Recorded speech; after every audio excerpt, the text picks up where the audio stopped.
وَلَقَدْ يَسَّرْنَا الْقُرْآنَ لِلذِّكْرِ فَهَلْ مِن مُّدَّكِرٍ.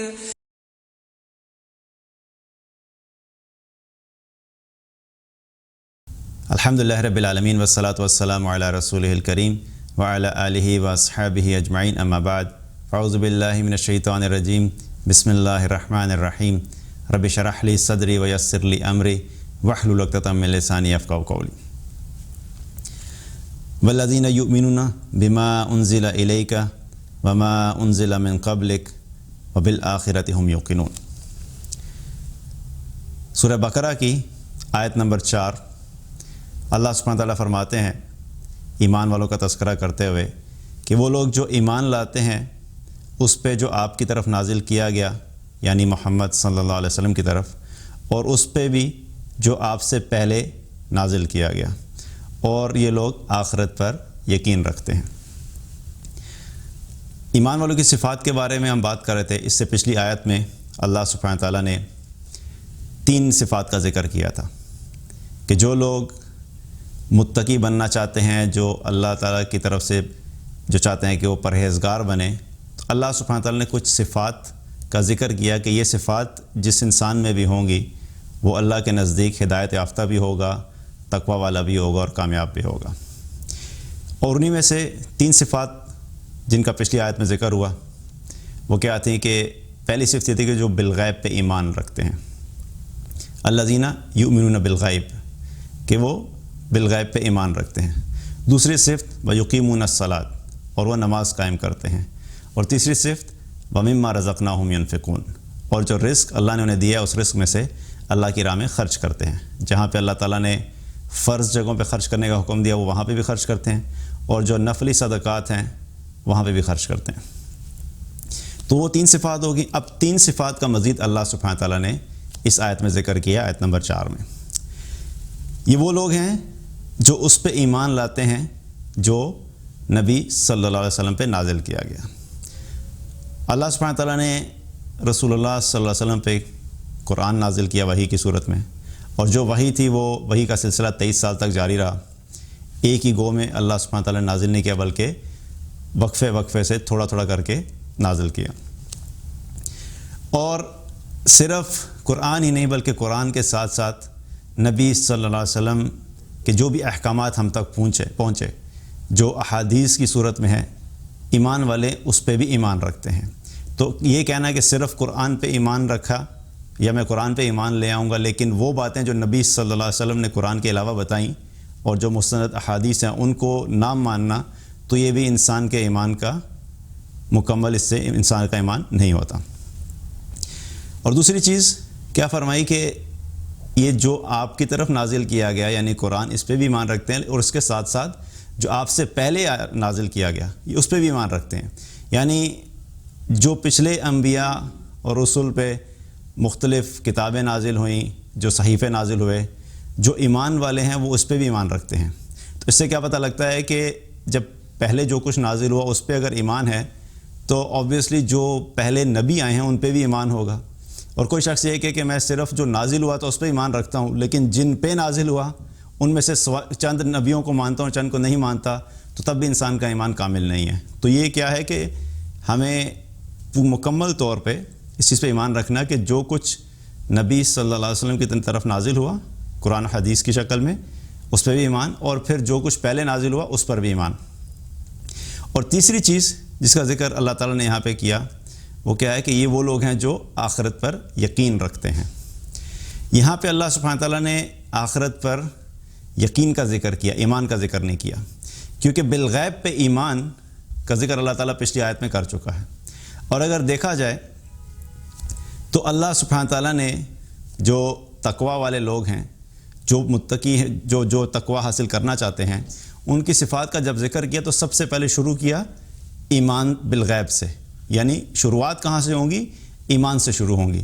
سب سے پہلی چیز کیا ہے کہ جب تک انسان اللہ پر ایمان نہیں لاتا، نبی صلی اللہ علیہ وسلم پر ایمان نہیں لاتا، باقی انبیاء علیہ السلام پر ایمان نہیں لاتا، فرشتوں پر ایمان نہیں لاتا، تقدیر پر ایمان نہیں لاتا، یہ سب چیزیں جو ہیں جو بالغیب سے تعلق رکھتی ہیں ان پر ایمان جو ہے وہ پہلا سٹیپ ہے. اگر وہ پہلے سٹیپ ہی نہیں مانتا اور پہلی چیز کے اوپر ہی کوئی انسان کہتا ہے کہ میں یہ نہیں مانوں گا لیکن باقی ساری چیزیں مانوں گا، تو اس کی باقی آگے کی چیزیں قبول نہیں ہوں گی جب تک کہ وہ پہلی چیز پہ ایمان نہ لائے۔ تو اللہ تعالیٰ نے شروع کیا ایمان سے اور ختم کیا ان صفات کا ذکر یقین پر۔ تو یہ جو ایمان سے یقین تک کا سفر ہے یہ اسی وقت طے ہو سکتا ہے کہ جب اس کے درمیان میں جتنی چیزیں بتائی گئی ہیں انسان ان سب چیزوں کو اپنی زندگی کا حصہ بنائے۔ اور یقین کا ذکر اس لیے کیا کہ کئی دفعہ ایسا ہوتا ہے کہ انسان کسی چیز پہ ایمان تو رکھتا ہے لیکن اس کا یقین بڑا کمزور ہوتا ہے، چونکہ ایمان نیچے کا درجہ ہے اور یقین اوپر کا درجہ ہے۔ تو سٹارٹنگ پوائنٹ ایمان ہے لیکن یقین جب تک نہیں آئے گا تب تک صرف ایمان کا بھی انسان کو فائدہ نہیں ہوگا۔ اور انسان کی زندگی میں تبدیلی کے لیے صرف ایمان لے آنا کافی نہیں ہے بلکہ یقین کی کیفیت کا ہونا بھی لازمی ہے۔ اسی لیے اگر آپ دیکھیں تو بہت سے ایسے مسلمان آج آپ کو ملیں گے، ہم اگر اپنی زندگی کا جائزہ لیں تو ہم میں سے اکثریت مسلمانوں کی کیا ہے کہ جو بھی باتیں ہم دین کی سنتے ہیں یا پڑھتے ہیں اس پہ ایمان تو ہوتا ہے ہمارا۔ بالغیب کی جب ہم بات کرتے ہیں تو ہر مسلمان اس چیز پہ ایمان رکھتا ہے کہ ٹھیک ہے مرنے کے بعد ایک زندگی ہوگی اور جنت ہوگی اور جہنم ہوگی اور قیامت قائم ہوگی، جو بالغیب سے تعلق رکھتی ہیں چیزیں۔ یا فرشتوں کی بات کریں تو فرشتوں پہ ایمان، تو ایمان تو ہے لیکن اس کے باوجود اگر زندگی کا جائزہ لیں تو آپ کو نظر آئے گا کہ وہ اس زندگی میں عمل نہیں ہے۔ ایمان ہر چیز کے اوپر ہے لیکن عمل نہیں ہے۔ تو جب تک یقین نہیں آئے گا، ہمارے دلوں میں اس چیز کا یقین نہیں ہوگا کہ آخرت حق ہے اور آخرت میں جو کچھ ہونا ہے اس کا میں نے اس کو فیس کرنا ہے اور مجھ سے جو سوال کیے جائیں گے میں نے ان کا جواب دینا ہے۔ میں اپنی زندگی میں جو بھی عمل کرتا ہوں مجھے مرنے کے بعد جب دوبارہ اٹھایا جائے گا تو مجھے ایک ایک چیز کا جا کے حساب دینا ہے۔ اس چیز کا یقین انسان کے دل میں جب آتا ہے تو اس یقین کی وجہ سے انسان کی زندگی میں تبدیلی آنا شروع ہوتی ہے۔ تو آخرت پہ صرف کہہ دینا کہ جنت برحق ہے، جہنم برحق ہے، میدان محشر بھی قائم ہوگا، پل صراط بھی ہوگا اور میں نے وہاں پہ کھڑے بھی ہونا ہے، لیکن اس کے باوجود اگر انسان کی زندگی میں تبدیلی نہیں آ رہی اور وہ اللہ کی اطاعت کی طرف نہیں آ رہا تو فکر کی بات ہے، کیونکہ یقین کی بہت بڑی کمزوری ہے۔ تو ہمیں یقین کے اوپر بھی محنت کرنی ہے۔ تو یہ وہ صفات ہیں جن کے بارے میں اللہ سبحانہ تعالیٰ نے فرمایا کہ جس شخص میں بھی یہ 6 صفات ہوں گی وہی ہے جو کہ خود ہدایت پہ بھی ہوگا اور وہی ہے جو کامیاب بھی ہوگا۔ کیونکہ اگلی ہی آیت میں پھر اللہ سبحانہ تعالیٰ نے کیا فرمایا کہ اولئک علی ھدی من ربہم واولئک ھم المفلحون، کہ یہی وہ لوگ ہیں جو کہ اللہ کی طرف سے ہدایت یافتہ ہیں اور یہی وہ لوگ ہیں جو اصل میں کامیاب ہیں۔ تو اگر ہمیں ہدایت چاہیے اور اگر ہمیں کامیابی چاہیے اور حقیقی کامیابی اصل میں آخرتی کامیابی ہے تو اس کے لیے ضروری ہے کہ ہمیں یہ دیکھنا ہے کہ ہماری زندگی میں یہ 6 صفات جو ہیں یہ لازمی ہوں۔ 3 صفات جو پچھلی آیت میں گزری، ایمان بالغیب، نماز کا قائم کرنا اور اللہ کی راہ میں خرچ کرنا، اور 3 صفات اس آیت میں کہ جو کچھ اللہ سبحانہ تعالیٰ نے نبی صلی اللہ علیہ وسلم کی طرف بھیجا یعنی قرآن و حدیث اس پہ ایمان رکھنا، اور جو کچھ پہلے آیا پچھلے انبیاء پہ نازل کیا گیا اس پر بھی ایمان رکھنا، اور آخرت کا یقین دل میں ہونا۔ جب یہ ساری چیزیں ہماری زندگی میں آئیں گی تو تب یہ حقیقت میں ہم ان صفات اور کرائٹیریاز کو فلفل کرنے والے ہوں گے جو کہ کامیاب لوگوں کے لیے ضروری ہیں۔ اور اگر ان آیات کو دیکھا جائے ان 6 صفات کو تو ان 6 صفات میں اللہ سبحانہ تعالیٰ نے بہت سے دین کے احکامات کو ایک جگہ پہ اکٹھا کر دیا۔ ایمان سے شروع کیا اور پھر صرف ایمان پہ روکا نہیں بلکہ ایمان کے لاتے ہی فوراً اللہ سبحانہ تعالیٰ نے عمل کی بات کی، وَيُقِيمُونَ الصَّلَاةَ، کہ ایمان تو تم لے آئے ہو، مسلمان تو تم بن گئے، کلمہ تم نے پڑھ لیا، اسلام کے دائرے میں داخل ہو گئے، لیکن اگلا کام کرنا بھی تمہارے لیے لازمی ہے۔ اور پہلی چیز جس کا اللہ تعالیٰ نے ذکر کیا وہ کیا ہے کہ نماز قائم کرنا۔ اس سے کیا پتہ لگتا ہے کہ نماز بہت اہم چیز ہے ہماری زندگی میں۔ اگر کوئی شخص یہ کہے کہ میں باقی سارے کام کروں گا، میں حقوق العباد بھی پورے کروں گا، میں لوگوں کی بھلائی کے لیے بھی کام کروں گا، میں اچھا اخلاق والا بھی بنوں گا، اور لیکن میں نماز نہیں پڑھوں گا، تو آپ سمجھ لیں کہ وہ اس کرائٹیریا کو پورے طریقے سے فلفل نہیں کر رہا۔ کیونکہ دنیا میں بھی قانون ہے کہ انسان کو اگر کوئی ڈگری چاہیے ہوتی ہے تو اس ڈگری کو حاصل کرنے کے لیے یونیورسٹی نے جو بھی ہمیں بریک اپ دیا ہوتا ہے کہ اگر آپ کو یہ ڈگری چاہیے تو آپ کو یہ 5 سیمسٹرز کلیئر کرنے ہیں۔ تو اس ڈگری کو حاصل کرنے کے لیے 5 سیمسٹرز کو کلیئر کرنا لازمی ہوتا ہے۔ کوئی شخص یہ کہے کہ میں 4 سیمسٹر کلیئر کروں گا لیکن 5واں نہیں کلیئر کروں گا، لیکن مجھے آپ پھر بھی ڈگری دے دیں، تو ایسا ممکن نہیں ہے کہ دنیا میں جب ایسا ممکن نہیں ہے تو پھر آپ یاد رکھیے کہ جب تک ہم سارے کرائٹیریاز کو پورا نہیں کریں گے جو کہ اللہ سبحانہ تعالیٰ نے اس میں بیان کیے ہیں، تب تک ہم ان ہدایت یافتہ اور کامیاب لوگوں میں شامل نہیں ہو سکتے۔ تو پہلی چیز کیا؟ ایمان، دوسری چیز نماز قائم کرنا، عمل صالح، اور تیسری چیز کیا ہے؟ لوگوں پہ خرچ کرنا۔ تو یہاں پہ اگر دیکھا جائے تو اللہ سبحانہ تعالیٰ نے حقوق اللہ اور حقوق العباد دونوں کا ذکر کر دیا۔ نماز پڑھنا اللہ کے حقوق میں سے ہے اور لوگوں پہ خرچ کرنا حقوق العباد میں سے ہے۔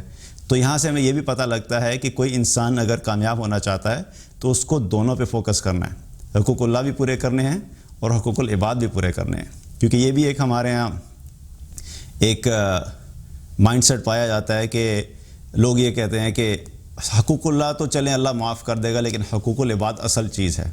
تو یاد رکھیے کہ اللہ سبحانہ تعالیٰ نے جو ہمیں دین دیا ہے اس دین کے بارے میں اللہ تعالیٰ نے قرآن میں فرمایا، یا ایھا الذین آمنوا ادخلوا فی السلم کافہ، اے ایمان والو دین میں داخل ہو پورے کے پورے۔ تو پورے دین میں حقوق اللہ بھی آتے ہیں اور حقوق العباد بھی آتے ہیں۔ ہم لوگ اپنی مرضی سے پک اینڈ چوز نہیں کر سکتے۔ جہاں پہ جس وقت اللہ تعالیٰ نے حقوق اللہ ادا کرنے کا بولا اس وقت میں ہمیں اللہ کے حقوق کو ادا کرنا ہے۔ جہاں پہ اور جس وقت میں اللہ سبحانہ تعالیٰ نے ہمیں حقوق العباد پورا کرنے کا کہا وہاں پر ہمیں حقوق العباد پہ فوکس کرنا ہے۔ اور یہ دونوں چیزیں ہیں جن کو ہم نے ساتھ لے کے چلنا ہے اور تبھی ہم اصل میں کامیاب لوگوں میں شامل ہوں گے۔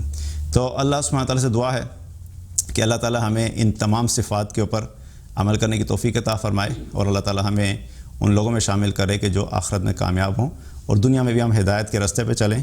اور ویسے بھی اگر دیکھیں تو اس سے پہلے جو سورہ فاتحہ ہے اس میں ہم نے اللہ تعالیٰ سے کیا دعا کی تھی کہ اللہ ہمیں سیدھا راستہ دکھا، اہدنا الصراط المستقیم، کہ ہمیں سیدھا راستہ دکھا تاکہ ہدایت جو کہ ہدایت کا راستہ ہے۔ تو آپ یوں سمجھیں کہ ایسا ہی ہے کہ جیسے اللہ سبحانہ تعالیٰ نے اس کے جواب میں ہمیں یہ چیزیں بتا دیں کہ اگر تم ہدایت کے راستے پہ چلنا چاہتے ہو تو تم ان 6 چیزوں کے اوپر فوکس کرو۔ اگر یہ 6 چیزیں صحیح طریقے سے تمہاری زندگی میں آ جاتی ہیں تو تمہیں ہدایت مل جائے گی۔ اور ایک اور چیز ہمیں کیا پتہ لگتی ہے کہ ہم اپنی مرضی سے جو ایک لوگوں کو مختلف ریکمنڈیشنز دیتے ہیں نا کہ اپنی طرف سے بنا کے بتاتے ہیں کہ بس تم یہ کر لو تو تم کامیاب ہو، جو کہ ہم شارٹ کٹس دے کر نکالتے ہیں۔ تو یاد رکھیے کہ ہماری بتائی ہوئی باتیں جو کہ ہم اپنی ذات سے، اپنی رائے سے، اپنے اوپینین سے بتائیں، اس کی کوئی حیثیت نہیں ہوتی جب تک کہ وہ چیز قرآن و سنت سے ثابت نہیں ہو۔ اور بہترین راستہ اور بلکہ ایک ہی راستہ جو کہ سیدھا راستہ اور ہدایت کا راستہ ہے وہ قرآن و سنت ہے، اور اس میں جس طریقے سے ہمیں جو باتیں بتائی گئی ہیں اگر ہم ان چیزوں کو اسی طریقے سے کریں گے تبھی ہم لوگ ان لوگوں میں شامل ہوں گے جو ہدایت یافتہ ہیں۔ اللہ تعالیٰ ہم سب کو عمل کی توفیق عطا فرمائے۔ بارک اللہ علیہ ولکم۔ السلام علیکم ورحمۃ اللہ وبرکاتہ۔